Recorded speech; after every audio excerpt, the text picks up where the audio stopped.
क्या आप जो भी पढ़ते हो आपको याद नहीं रहता? किसी चैप्टर को 10 बार पढ़ने के बाद भी वो चैप्टर आपको याद नहीं होता?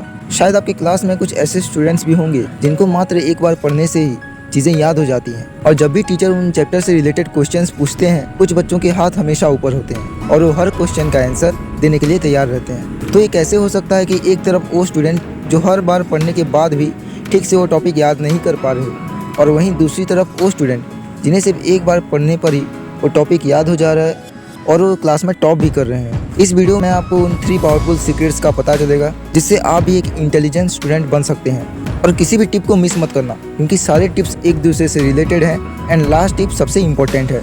और अगर आप मेरी बातों को फॉलो करते हैं देन आई एम श्योर कि आपकी क्लास में सब आपसे इन्फ्लुएंस्ड रहेंगे एंड आपकी क्लास में दूसरे बच्चों के लिए आप एक एग्जाम्पल बन जाओगे। सो अलर्ट होकर इस वीडियो को ध्यान से देखना, क्योंकि ये आपके लिए बहुत ही स्पेशल वीडियो होने वाला है। तो चलिए आगे बढ़ते हैं। दोस्तों, मैं आपको कुछ टिप्स बताने वाला हूँ। आप इन टिप्स को अपने माइंड में फिट कर लीजिए, क्योंकि ये टिप्स आपकी पूरी लाइफ भी चेंज कर सकती है। Tip number 1, make a movie in your mind about your concept. ये बात तो सबको पता है और आपको भी पता होगा एंड सब मानते भी हैं कि हम जब भी कोई मूवी देखते हैं उस मूवी की स्टोरी शुरू से लेकर एंड तक हमें याद रहती है, जबकि हमने मूवी सिर्फ एक बार ही देखी है।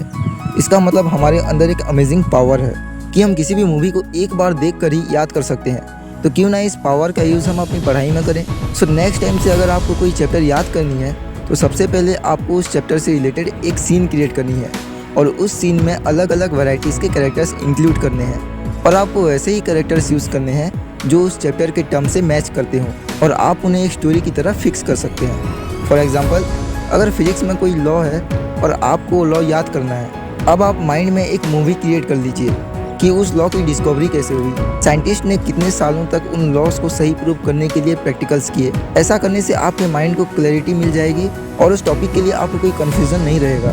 ऐसे ही अगर आप हर चैप्टर और टॉपिक की एक एक स्टोरी और मूवी अपनी माइंड में याद करके रखेंगे तो आप फिर कभी नहीं भूलेंगे, और उस चैप्टर और टॉपिक से रिलेटेड किसी भी क्वेश्चन का आंसर बड़ी आसानी से दे सकते हैं, जिससे आपको भी जो पढ़ाई बोझ लगती थी अभी इंटरेस्टिंग लगने लगेगी। चलिए बढ़ते हैं टिप नंबर 2 की तरफ, टीच समवन। दोस्तों, फर्स्ट टिप तब तक काम नहीं करेगी जब तक आप सेकंड टिप को फॉलो नहीं करोगे।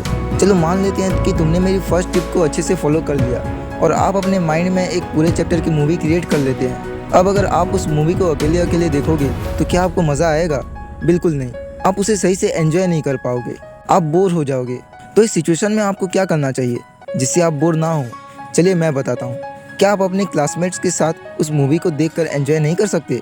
ये तो फैक्ट है कि अगर हम अकेले में कोई मूवी देखते हैं तो हमें मज़ा नहीं आता, और दोस्तों के साथ देखते हैं तो मज़ा आता है। यही सेम बात पढ़ाई के साथ भी है। आपने ये भी ज़रूर सुना होगा कि नॉलेज को जितना शेयर किया जाता है आपका नॉलेज उतना ही मल्टीपल टाइम्स बढ़ जाता है। ये बात एकदम सच है। अपनी नॉलेज का यूज़ कीजिए और उसे अपने क्लास के दूसरे बच्चों के साथ शेयर जरूर कीजिए, जिससे वो टॉपिक आपको भी याद रहेगा और साथ ही आपकी क्लास में बहुत तारीफ भी होगी। अब बात करते हैं टिप नंबर 3 की, रिविजन इज़ कंपलसरी। आप जो भी पढ़ो उसे वीकली रिवाइज करो या फिर 3-4 दिनों में रिवाइज करो। और ये बात एकदम सच है कि आप चाहे एक चैप्टर को कितना भी याद कर लो, कुछ टाइम के लिए वो तो आपको याद रहेगा, लेकिन अगर आप उसका रिवीजन नहीं करोगे तो आपकी सारी मेहनत बेकार हो सकती है। तो अगर आप नहीं चाहते कि आपकी सारी मेहनत बेकार हो जाए तो रिवीजन ज़रूर कर लेना। तो फ्रेंड्स, ये थी वो टिप्स जो आपको एक इंटेलिजेंट स्टूडेंट बना सकती है। मैं 100% श्योर हूँ, क्योंकि देखो दोस्तों, कोई भी काम ऐसा नहीं है जो हम नहीं कर सकते, राइट? दोस्तों, मैं चाहता हूं कि आप भी स्कूल में हमेशा टॉप करें और आपकी भी स्कूल में एक इंटेलिजेंट स्टूडेंट के तौर पर एग्जांपल्स दिए जाएं। दोस्तों, आई होप मैंने आपका टाइम वेस्ट नहीं किया, और अगर आपको इस वीडियो से थोड़ी सी भी हेल्प मिल गई हो तो कमेंट में थैंक्स लिख देना। तो मिलते हैं अगली वीडियो में। Thank you for giving your love to this video.